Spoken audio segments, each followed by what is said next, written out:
Dirty people of the internet, welcome to Mom's Basement, from where I bring you another Destiny 2 build video. A warlock showing you some nasty YEE-HAW hip firing in the Crucible. A build which will you have never to ADS, while maintaining 100% accuracy. And all ranges that is, baby. With insane 2-tap potential in the Crucible. All this and more in DirtyHotte's YEE-HAW Crucible build. Another must-see build video coming to you from Mom's Basement as always. And remember folks, like, subscribe and hit the bell to stay updated and help me out. Cause for every like, Mom gives Dirty a cookie. Moreover, if you are interested in seeing me live, make sure to drop by at Mom's Basement, from where I stream every Tuesday and Thursday on twitch.tv. You will find the links in the description and I'm looking forward to seeing you there. And now let's get this video going. Yeehaw! Okay, dirty folks, time to share this dirty 2-tap hipfire Crucible build with you. We will go through this build step by step and create a nice little cheat sheet on the way so that you have the full build on one slide at the end of this video. Amazing, isn't it? This build offers different ways to make you 2-tap guardians in the Crucible. All of them will be covered as always by the cheat sheet. Let's have a quick look at an overview of the build contents. So, can we just wait a second and say this is the most beautiful cheat sheet background we've ever seen on this channel. Don't you agree with me? I hope you do, otherwise please unsub. So let's see the contents folks. So we will be starting with the weapons, then we will be going to the exotic armor, heading over to the subclass and abilities we will be using, continuing with the mods and the mod synergies of this build. Then I will give you a few comments on which stats are beneficial for this build, and we will conclude the build with a little nice bonus tip at the end of the video. How does that sound? That sounds great, I tell you. And as always, remember you'll find the final build cheat sheet in the description. So with all that said, I think it's time to start the actual build. So let's have a look at the gun we will be using at like 99% of the time. The new exotic scout rifle Dead Man's Tale with, and that's critical guys, with the catalyst. So the catalyst really is the critical part here because it says increased hipfire rate of fire and removes hipfire accuracy penalties. And that means, ladies and gentlemen, 100% hipfire accuracy at all ranges. Here, have a quick look.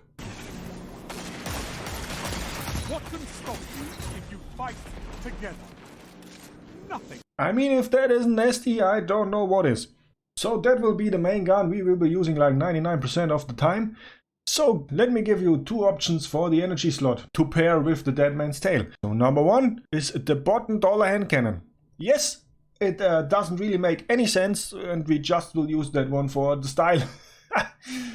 Because 99% of the time we will be using Dead Man's Tale. Maybe 100% of the time when we rock bottom dollar. If you're more like one of those sweaty guys and want something that is really efficient, I'd recommend you to buy a Felwinter's Lie this season and rock this one as your secondary. I mean, we all know it's kind of OP. But even with that one, you will use like Dead Man's Tale like 99% of the time. Kind of okay to use it. I mean, I won't like you if you use it, but you can do it. Okay? So let's have a quick look at our cheat sheet, how that looks. In the weapon area, we use Dead Man's Tale as our main weapon. As I said, the catalyst is critical because that gives us 100% hipfire accuracy. Always, at all ranges. Yeah, that's true. Then we got the secondary options. Bottom dollar or Felwinter's Lie. Both for its own uses. As you can see, bottom dollar for style but useless. Kind of. Felwinter's for efficiency, but it's pretty lame to use it. But that's just my opinion. So with that said, it's time for the next column of our DirtyHotte's YEE-HAW Crucible build cheat sheet, and it's the exotic armor. And regarding exotic armor for this build, we will be using the trusted Getaway Artist. What does this exotic armor do? Convert your arc grenade into a supercharged arc soul. The arc soul functions as an autonomous turret. So like we warlocks like to call it, you get a little arc body, which fires automatically at enemy guardians, or basically at enemies, but also at enemy guardians in the Crucible. And it's pretty good at this. It fires a burst of 5 with 11 damage each. That's basically it about the exotic. Quick and dirty, ladies and gentlemen, quick and dirty. Let's see on the cheat sheet. what that actually does in combination with the Dead Man's Tale. So, exotic armor, as said, we will be using Getaway Artist, which gives us a little arc buddy, our auto turret friend, which is hovering above our shoulder. What this does is if you use that in a Crucible and the Arc Soul hits a Guardian, 2 shots of Dead Man's Tale will be enough, or 2 precision hits to be precise, will be enough to kill every enemy Guardian in the Crucible, no matter the resilience. Nasty, I tell you. As you might have already guessed, that's the first point, or that's the first option which makes this build 2-tap enemy Guardians at the Crucible. But there's more, and this brings us to our subclass and abilities. So as we are using Getaway Artists, we will be using Stormcaller because we need these arc grenades for our little arc buddy. But that's not the only thing, there's more to it. We will be using Mid-Tree Stormcaller, first because of Chaos Reach. That's just a nice little super to shut down stasis supers in the Crucible. Then we have Ball Lightning, the ranged melee ball you can fire over above cover and it hits the guy behind. Then we have Pulse Wave. Being critically wounded triggers an energy wave that boosts your and ally speed. That can really save your ass in the Crucible. But the important part for this build is Ionic Trace. Defeating enemies has a chance to create Ionic Traces. Collecting Ionic Traces grants energy to all your abilities. And let me clarify that part. Has a chance to create Ionic Traces. In the Crucible, every Guardian will give you an Ionic Trace like 100%. And that's what will fill our Grenade and our Rift pretty fast. So we have our Arc Buddy up most of the time. And another critical part of this build is our Empowering Rift, which increases our weapon damage and makes Dead Man's Tale again 2-tap Guardians in the Crucible, no matter the resilience. Isn't that beautiful, ladies and gentlemen? And that's why we need something like Ionic Trace to get our abilities up quickly. Yeah, so let's see that on the cheat sheet, the subclass and abilities. I think I've gone over all of these things, like the super and the melee and the pulse wave. The critical part are the Ionic Traces, which give us ability energy regen for the rift and our grenades. We need the grenades, or we need to consume our grenades to get as many arc bodies as possible. Basically, let's say if you get 1 kill, you should have enough energy to have the arc body up again when it's gone. But I'm not sure if we even need it all the time, because you will see later in the build. Then we have the rift. And the rift again, as you can see in this nice little arrow, is going to our Dead Man's Tale and says Empowering Rift makes Dead Man's Tale 2-tap Guardians in the Crucible again, no matter what resilience. And that's great. So let me give you a little example here how I like to use that. So basically, when the match starts and we get close to the first enemy contact, I like to use Arc Buddy to be able to push in with Dead Man's Tale 2-taps. When I want to hold a choke point or play more static, that's where the Rift comes into play. So you lay it down at a nice little point where you have some cover, and basically 2-tap Guardians with Dead Man's Tale hipfire like you've never seen before. I mean, 120s? You thought 120s are dirty? Then try this one, because that's really dirty. That's where the nasty stuff really begins. Okay, so we have the exotic armor and the subclass and abilities down, and how they interact with our Dead Man's Tale. So I guess it's time to talk about the mods we will be using. The first one we will be using is Taking Charge. Become charged with light by picking up orbs of power. I mean, that one is pretty straightforward. When you see an orb on the ground, collect it to become charged with light. Then we have a Charge Harvester.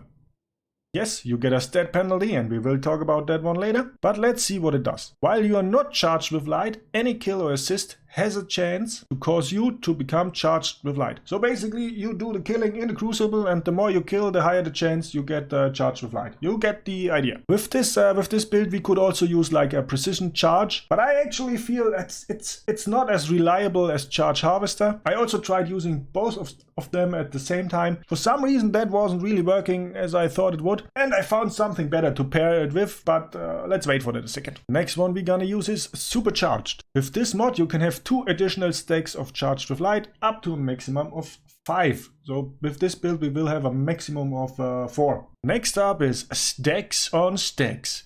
Gain an extra stack of Charged with Light for every stack you gain. Again, unfortunately, you will get a stats penalty, which we will talk about later. So what this one does is basically when you get Charged with Light, you get another stack in addition. So that works with Charge Harvester and getting charged, however it's called. Let's have a quick look on the cheat sheet to see the synergies for these mods.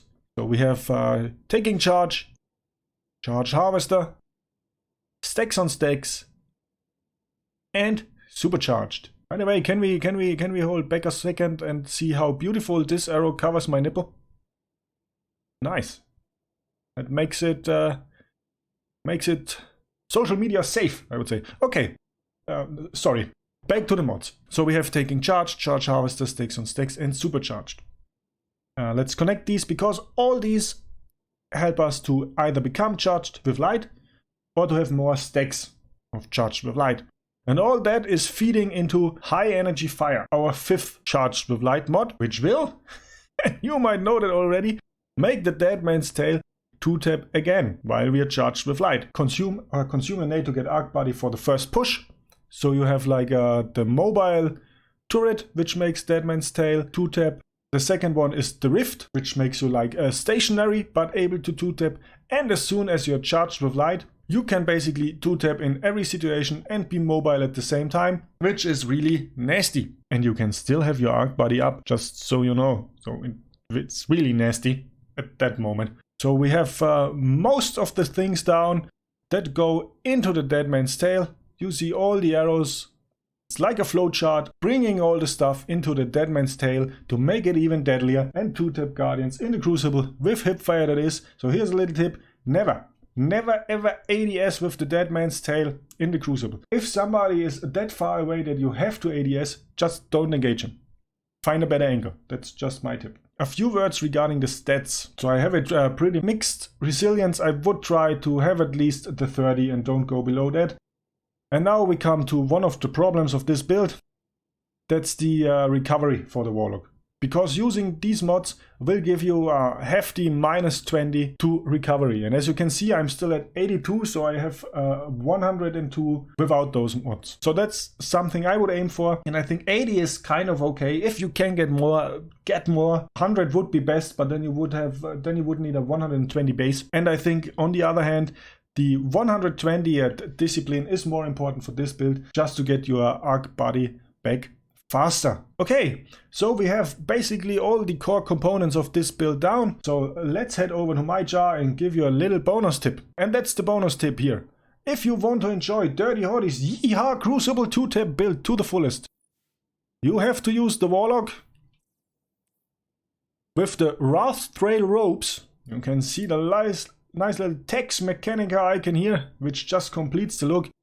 And you have to use the Gambit Leather shader because that really gives you the kind of Western bounty hunter John Wayne YEE-HAW Winchester repeater Crucible look we are going for here. Okay, I guess we are complete here. Let's add that to the cheat sheet for style to have the really complete build. It's a bit unfortunate that that arrow is going through my face, but anyhow. Yeah, so that's DirtyHotte's YEE-HAW Crucible build, which makes the Dead Man's Tale even deadlier and fun to use and kind of OP and broken, but just don't tell anybody. Just between us, okay? Even if you're a PvE guy and have to do some bounty or quests in the Crucible, try this build. It's fun. So yeah, if you try this build in the Crucible, let me know, give me some feedback, how it works for you. How do you feel about Dead Man's Tale with the Catalyst in the Crucible?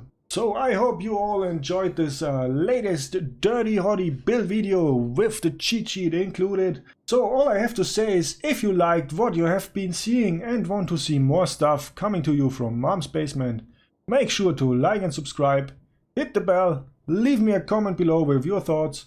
And if you want to stay updated, follow me on Twitter as well. Hey, or just drop in one of my streams over at twitch.tv, where I'm live every Tuesday and Thursday, around 6 PM GMT that is, which is about 11 AM PT. So that's all from me. All I gotta say is, stay dirty people, DirtyHotte out.